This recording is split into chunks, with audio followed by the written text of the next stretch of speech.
Good morning Telangana. Welcome to T news. నేను Sai Madhavi. Bulletin ముందుగా headlines చూద్దాం. బోరబండవాసి ఇంటికి బీఆర్ఎస్ వర్కింగ్ ప్రెసిడెంట్, సాధారణ పౌరుడి ఆతిథ్యం స్వీకరించిన కేటీఆర్. బీఆర్ఎస్ వల్లే పార్లమెంట్లో తెలంగాణ గళం, హక్కుల సాధన కోసం గులాబీ పార్టీకి పట్టం కట్టారన్న హరీష్ రావు. అజ్మీర్ దర్గాకు చాదర్ పంపించిన బీఆర్ఎస్ అధినేత కేసీఆర్, ఉర్సు షరీఫ్ సందర్భంగా చాదర్ పంపించిన గులాబీ బాస్. ప్రజాపాలనపై ఇవాళ సీఎం సమీక్ష, హాజరుకానున్న డిప్యూటీ సీఎం భట్టి, మంత్రులు, అధికారులు. ప్రజాపాలన దరఖాస్తులపై సైబర్ నేరగాళ్ల కళ్లు, ఓటీపీ చెప్పాలంటూ వచ్చే కాల్స్ నమ్మద్దంటున్న పోలీసులు. కాంగ్రెస్ సర్కారు నిర్వాకంతో రోడ్డెక్కిన ఆటో డ్రైవర్లు, న్యాయం చేయాలంటూ ఇందిరా పార్కు వద్ద మహాధర్నా. తెలంగాణకు బీఆర్ఎస్ఏ శ్రీరామ రక్ష అన్నారు బీఆర్ఎస్ వర్కింగ్ ప్రెసిడెంట్ కేటీఆర్. కేసీఆర్పై ప్రజల్లో చెక్కు చెదరని అభిమానం ఉన్నా అబద్ధం ముందు అభివృద్ధి ఓడిపోయిందని ఆవేదన వ్యక్తం చేశారు.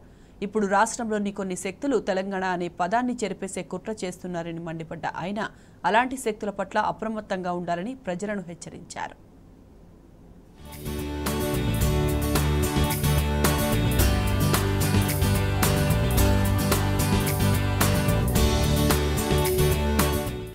ఒకనాడు అసెంబ్లీలో తెలంగాణ పదాన్ని నిషేధించిన శక్తులు ఇవాళ తెలంగాణ పదాన్ని చెరిపేసేందుకు కుట్రలు చేస్తున్నాయని మండిపడ్డారు బీఆర్ఎస్ వర్కింగ్ ప్రెసిడెంట్ కేటీఆర్.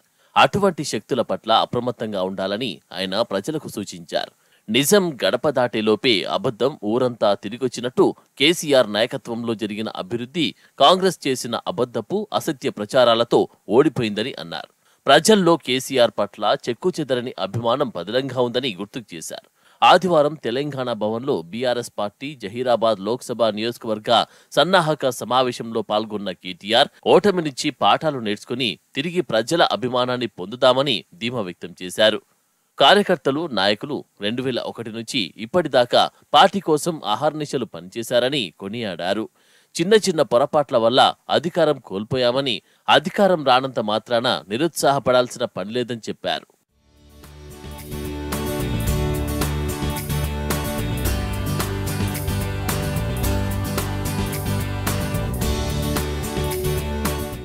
ప్రజలు బాగుపడాలని కేసీఆర్ తెచ్చిన విప్లవాత్మక పథకాల దూరదృష్టిని, దార్శనికతను ప్రజల్లోకి తీసుకెళ్లడంలో కొంత జాప్యం జరిగిందని కేటీఆర్ వెల్లడించారు. అందుకే కొన్ని పథకాల లబ్ధిదారుల నుంచి వ్యతిరేకత మూటగట్టుకోవాల్సి వచ్చిందని తెలిపారు.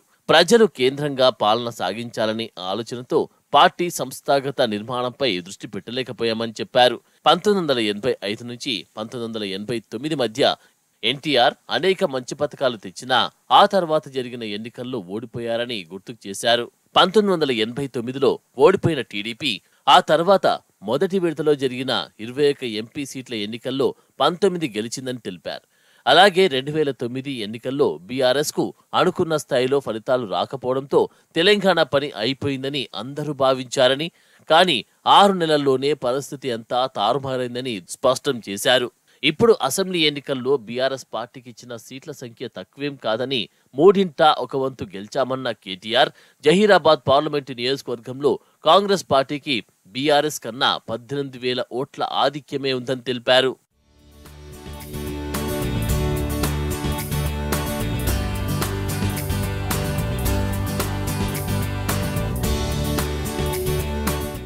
ప్రజల్లో కేసీఆర్ పై చెక్కు చెదరని అభిమానం ఉందని కేటీఆర్ స్పష్టం చేశారు. బీఆర్ఎస్ పార్టీ బలంగా లేకపోతే కొన్ని శక్తులు తెలంగాణ పదాన్ని మాయం చేసేందుకు సిద్ధంగా ఉన్నాయని హెచ్చరించారు. తెలంగాణ సమాజం అనుక్షణం అప్రమత్తంగా ఉండాలని సూచించారు. కాంగ్రెస్ ప్రభుత్వం నెల రోజుల్లోనే అప్రతిష్టత మూటగట్టుకుందని ఎద్దేవా చేశారు. కాంగ్రెస్ ఎమ్మెల్యేలకు అప్పుడే ప్రజల నుంచి నిరసన సెగలు వస్తున్నాయని అన్నారు. అప్పుల బూచి చూపి హామీల నుంచి తప్పించుకోవాలని ప్రయత్నం చేస్తుందని ఆరోపించారు. రానున్న పార్లమెంటు ఎన్నికల్లో త్రిముఖ పోటీ ఉంటుందని, దీంతో బీఆర్ఎస్కే గెలుపు అవకాశాలు ఎక్కువగా ఉన్నాయని విశ్లేషించారు.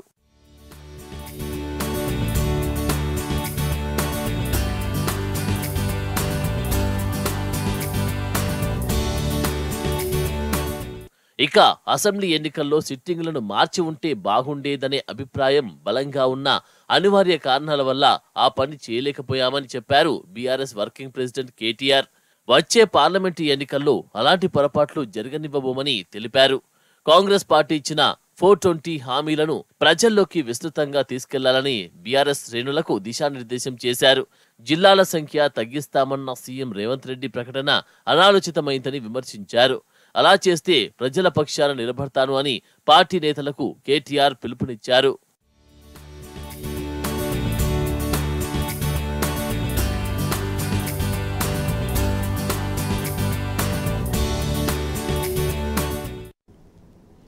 బీఆర్ఎస్ అధినేత కేసీఆర్ ను పరామర్శించారు మాజీ గవర్నర్ ఈఎస్ఎల్ నరసింహన్. నందినగర్లోని కేసీఆర్ నివాసానికి చేరుకున్న నరసింహన్ దంపతులకు పుష్పగుచ్చమిచ్చి స్వాగతం పలికారు బీఆర్ఎస్ వర్కింగ్ ప్రెసిడెంట్ కేటీఆర్. అనంతరం కేసీఆర్ ను కలిశారు నరసింహన్. ఆయనకు పుష్పగుచ్చమిచ్చి ఆరోగ్య పరిస్థితిని అడిగి తెలుసుకున్నారు. కేసీఆర్ త్వరగా పూర్తి స్థాయిలో కోలుకోవాలని నరసింహన్ ఆకాంక్షించారు.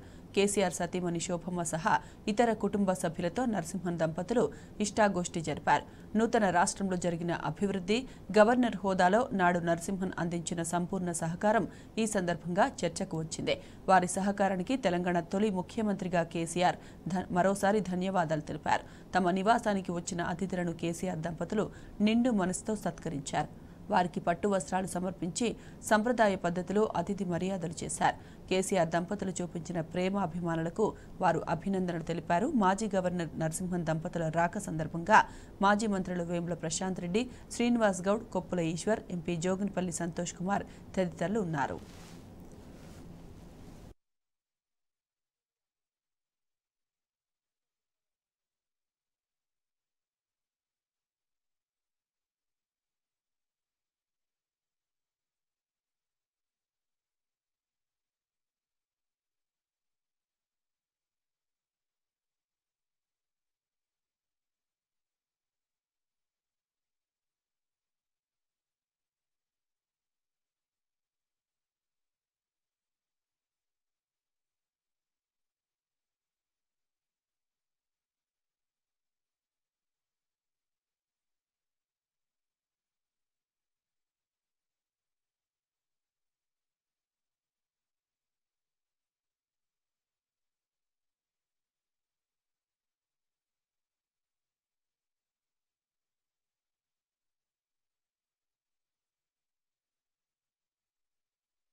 బీఆర్ఎస్ అధినేత కేసీఆర్ ఉర్సు షరీఫ్ సందర్భంగా అజ్మీర్ దర్గాకు చాదర్ పంపించారు. ఉర్సు షరీఫ్ను పురస్కరించుకొని ప్రతి ఏటా పంపించిన సంప్రదాయాన్ని కొనసాగించారు. ఈ సందర్భంగా కేసీఆర్ నివాసంలో నిర్వహించిన ప్రత్యేక ప్రార్థనలో మాజీ మంత్రి మహమూద్ అలీ, బీఆర్ఎస్ నాయకుడు అజం అలీ, పలువురు ముస్లిం మత పెద్దలు పాల్గొన్నారు.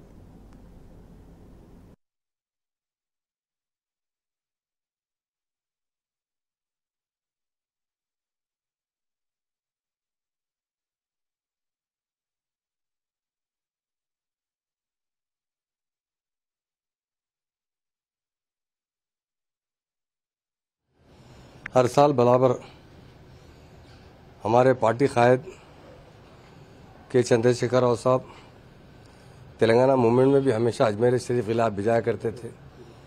तेलंगाना बनने के बाद जब वो चीफ मिनिस्टर बने, बाज़ाब्ता और उबाद बनाने के लिए वहाँ पर 1 एकड़ ज़मीन खरीदी गई।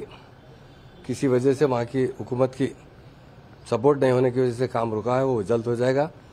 और खिलाफ भी हर साल भिजाते हैं। इस साल भी तेलंगाना के जो 10 साल गुजरे हैं, 10 साल में हमेशा हर साल तेलंगाना भवन से बहुत बड़ा गिलाफ भिजाया जाता था और वो खुद अब आज गिलाफ मुबारक अजमेर शरीफ भिजा रहे हैं।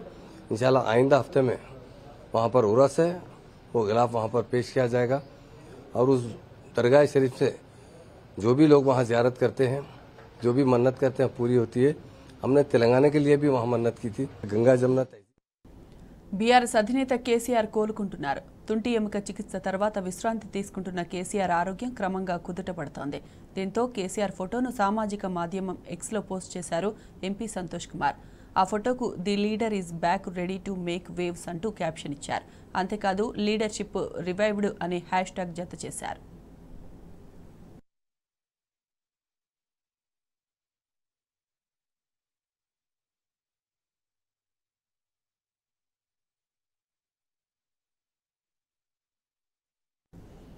జీఎస్టీ వసూళ్లలో తెలంగాణ గణనీయమైన వృద్ధి సాధిస్తోంది. వస్తు సేవల పన్ను వసూళ్లలో ఆది నుంచి సత్తా చాటుతోంది. అమలు చేసిన తొలి 8 నెలల్లో 18,964 కోట్ల వసూళ్లు రాబట్టగా ఈ ఆర్థిక సంవత్సరంలో ఏకంగా 30,048 కోట్ల వసూళ్లు రాబట్టింది. ఏటేటా జీఎస్టీ వసూళ్లు గరిష్టంగా పెరుగుతున్నాయని తాజాగా కాగ్ నివేదికలో వెల్లడైంది. కేసీఆర్ సర్కారు చేసిన సంస్కరణలే దీనికి కారణమని స్పష్టం చేస్తోంది.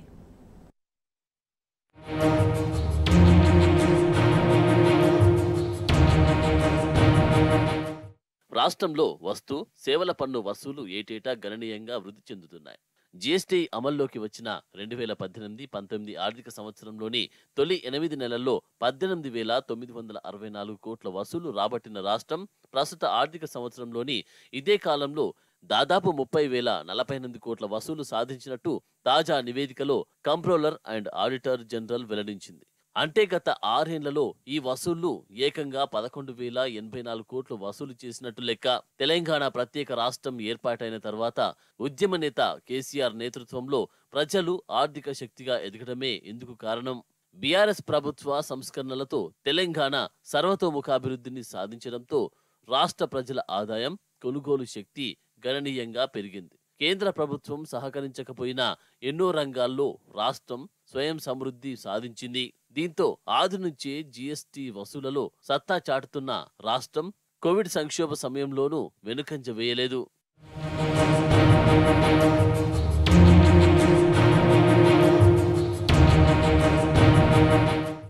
2019-2020 ఆర్థిక సంవత్సరంలో మొత్తంగా 31,187 కోట్ల జీఎస్టీ వసూలవుతుందని రాష్ట్ర బడ్జెట్లో ప్రభుత్వం అంచనా వేసింది. తొలి 8 నెలల్లో 18,218 కోట్లు వసూలయ్యాయి.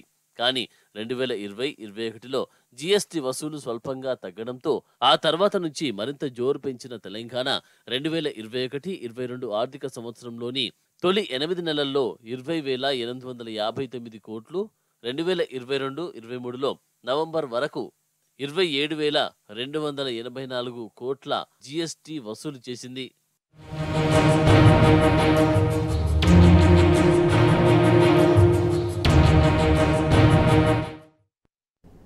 రాష్ట్రంలో కొత్తగా కొలువుదీరిన కాంగ్రెస్ ప్రభుత్వం బీసీ విద్యార్థులను పొట్టగొట్టేందుకు ప్రణాళికలు చేస్తోంది. విదేశాల్లో చదువుకునే బీసీ విద్యార్థులకు ఇస్తున్న మహాత్మా జ్యోతిబా పూలే ఓవర్సీస్ స్కాలర్షిప్ పథకంలో కోతలు విధించేందుకు సిద్ధమైంది. గుర్తింపు పొందిన 50 విశ్వవిద్యాలయాల్లో చదువుకుంటున్న విద్యార్థులకే ఈ పథకం వర్తించేలా ప్లాన్ చేస్తోంది.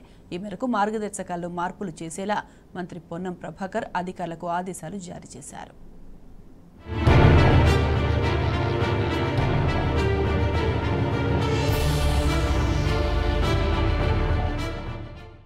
విదేశాల్లో చదువులు ఇప్పుడో ట్రెండ్.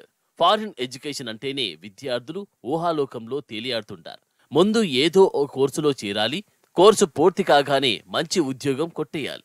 ఒకప్పుడు అమెరికా బాట పట్టిన వారంతా ఇప్పుడు ఏ దేశమైనా పర్వాలేదనుకుంటున్నారు.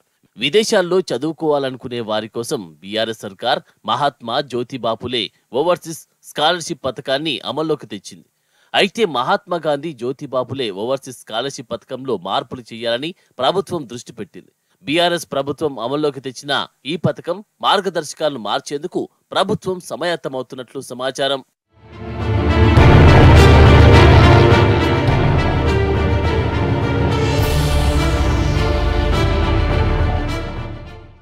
విదేశాల్లోని అన్ని యూనివర్సిటీలకు కాకుండా కొన్నిటికే ఈ పథకాన్ని వర్తింపజేయాలని భావిస్తున్నట్టు విశ్వసనీయంగా తెలిసింది.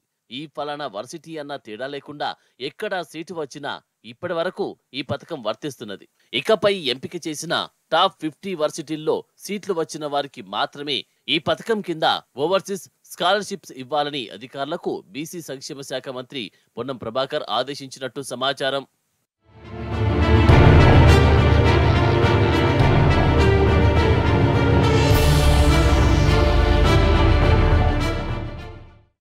పేదింటి బీసీ బిడ్డలు విదేశాల్లో మాస్టర్స్, పీజీ, పీహెచ్డీ కోర్సుల విద్యాభ్యాసానికి కేసీఆర్ ప్రభుత్వం జ్యోతిబాపులే విదేశీ విద్యానిధి పథకాన్ని ప్రవేశపెట్టింది. ఏటా జనవరిలో 150 మంది, ఆగస్టులో 150 మందిని ఎంపిక చేసి ఒక్కొక్కరికి 20 లక్షల ఆర్థిక సాయాన్ని అందిస్తున్నది. వీసా, ప్రయాణ ఖర్చులకు గరిష్టంగా 50,000 అందిస్తున్నది. ఈ పథకంలో 30 సీట్లను బీసీలకు కేటాయించింది. ఇప్పటి వరకు ఈ పథకం కింద దాదాపు 2,700 మంది విద్యార్థులు లబ్ధి పొందారు. ఇటీవల బీసీ సంక్షేమ శాఖపై మంత్రి పొన్నం ప్రభాకర్ గౌడ్ ప్రత్యేక సమీక్షా సమావేశం నిర్వహించి ఈ పథకం అమలుపై ఆరా తీశారు. ఈ నేపథ్యంలో పథకం అమలుకు నిర్దేశించిన మార్గదర్శకాల్లో మార్పులు చేయాలని సూచించినట్టు తెలిసింది.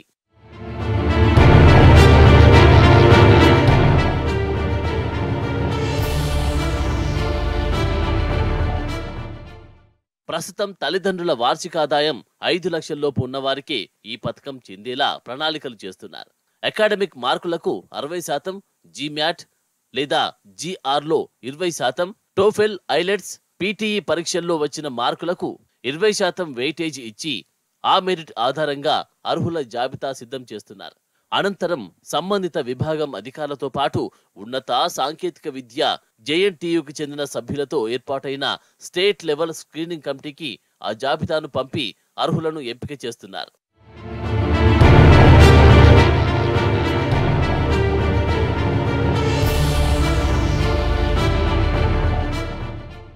ఇప్పటి వరకు America, Britain, Australia, Canada, Singapore, Germany, New Zealand, Japan, France, దక్షిణ కొరియా దేశాల్లోని యూనివర్సిటీల్లో అడ్మిషన్లు పొందిన విద్యార్థులకే ఈ పథకాన్ని వర్తింపజేస్తున్నారు.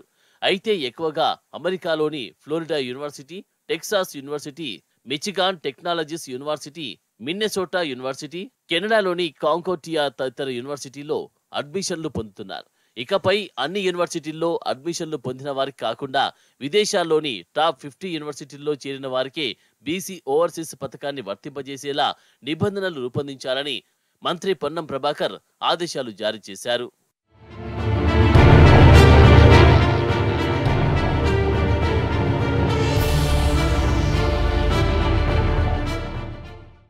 మహాత్మా జ్యోతిబాపులే ఓవర్సీస్ పథకానికి సంబంధించి ఫాల్ సీజన్ కు దరఖాస్తు చేసుకున్న అభ్యర్థుల సర్టిఫికేట్ వెరిఫికేషన్ కొనసాగుతున్నది.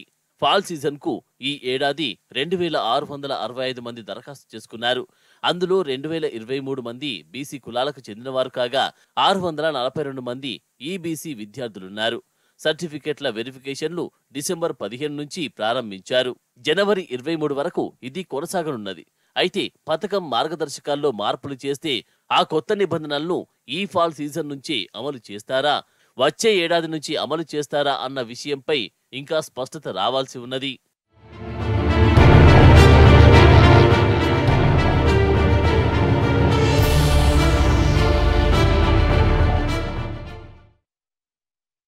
సోషల్ మీడియాలో ఆ అభిమాని చేసిన రిక్వెస్ట్కు స్పందించి అతని ఇంటికి వెళ్లి సర్ప్రైజ్ చేశారు BRS working president KTR. New year సందర్భంగా కేటీఆర్కు శుభాకాంక్షలు తెలిపింది బోరబండకు చెందిన ఇబ్రహీం ఖాన్ కుటుంబం. రాష్ట్రానికి చెందిన సేవలకు ప్రతిగా తన ఇంట్లో ఆతిథ్యం స్వీకరించారని కోరారు. దీంతో ఆదివారం ఇబ్రహీంకు ఇంటికి వెళ్లారు కేటీఆర్. అంతేకాదు ఇబ్రహీం పిల్లలు బదిలీలవ్వడంతో వారి చికిత్సకు చేయూతనందిస్తామని కొండంత ధైర్యాన్నిచ్చారు.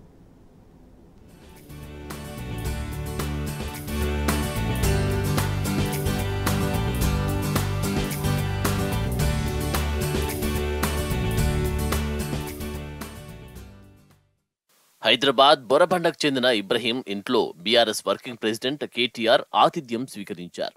ఈ నెల 2న నూతన సంవత్సరం సందర్భంగా ఇబ్రహీం కేటీఆర్ కు ట్విట్టర్ వేదికగా శుభాకాంక్షలు తెలిపారు. గత 10 సంవత్సరాలుగా బీఆర్ఎస్ ప్రభుత్వ ఆధ్వర్యంలో పగలు రాత్రి అనే తేడా లేకుండా రాష్ట్ర అభివృద్ధి కోసం అద్భుతమైన పనిచేశారని, దురదృష్టవశాత్తు ఎన్నికల్లో ఓడిపోయారన్నారు. ఈ 5 ఏళ్ల కాలం సినిమాలో ఇంటర్వెల్ మాదిరిగా గడిచిపోయిందన్న ఇబ్రహీం రాష్ట్రానికి అందించిన సేవలకు ప్రతిగా తన ఇంట్లో ఆతిథ్యం స్వీకరించాలని ఆహ్వానించారు. ఇబ్రహీం బొరబండలో గాజుల దుకాణం నిర్వహిస్తూ ఉంటాడు.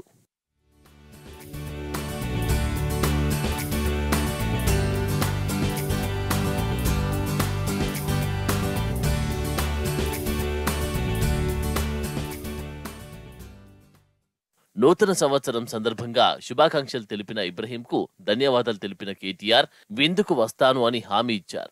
ఇచ్చిన మాట మేరకు ఆదివారం ఇబ్రహీం ఇంటికి వెళ్లగా కుటుంబీకులు సాదర స్వాగతం పలికారు. దివ్యాంగులైన తన పిల్లలకు ఆసరా పెన్షన్ అందించాల్సిందిగా గతంలో ట్విట్టర్లో విజ్ఞప్తి చేస్తే వెంటనే స్పందించి పెన్షన్ మంజూరు చేయించిన విషయాన్ని గుర్తుకు చేసుకున్నారు. ఇవి బులెటిన్ అప్డేట్స్. నెక్స్ట్ వార్తలు వాస్తవాలు డిస్కషన్ ఉంటుంది. Stay tuned.